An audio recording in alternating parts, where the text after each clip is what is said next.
బోనాలంటేనే లష్కర్. ఈ హైదరాబాదులో ఎంత కన్నుల పండుగ, బోనాల పండుగ జరుగుతుందంటే అసలు చెప్పలేము. 365 రోజులు మనకి ఆహార కొరత లేకుండా అమ్మవారు మనకి భోజనాన్ని ఇస్తున్నారు. ఒక్కరోజు అమ్మవారికి ఇష్టమైన బోనాన్ని మనం సమర్పిస్తే ఎంత బాగుంటుంది. నాకైతే చాలా ఇష్టం అమ్మవారికి వండి పెట్టడం. ఇలా బోనం చేయడం ఆనవాయితీయో కాదు, అనాదిగా వస్తుందో కాదు, ఎవరికి నచ్చినట్టు ప్రతి ఒక్కరు కూడా చేసుకోవచ్చండి.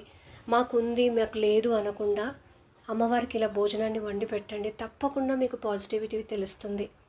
మేమైతే ఇలా నిండు బోనాన్ని వండి, ఒకటి పచ్చన్నం, ఆకుకూర, బూరెలు, ఇంకొకటి పరమాన్నం వండి చక్కగా అమ్మవారికి అయితే సమర్పిస్తాము. ఈసారి వీలు కాని వాళ్ళు, చెయ్యని వాళ్ళు కూడా మీరు కూడా ఈ వీడియో చూసి చేయాలనిపిస్తుంది. తప్పకుండా నెక్స్ట్ ఇయర్ ప్రయత్నించండి. చూడండి అమ్మవారి ముందు భోజనం ఎంత చక్కగా పెట్టారో. మీకు ఈ వీడియో నచ్చితే ప్లీజ్ సబ్స్క్రైబ్.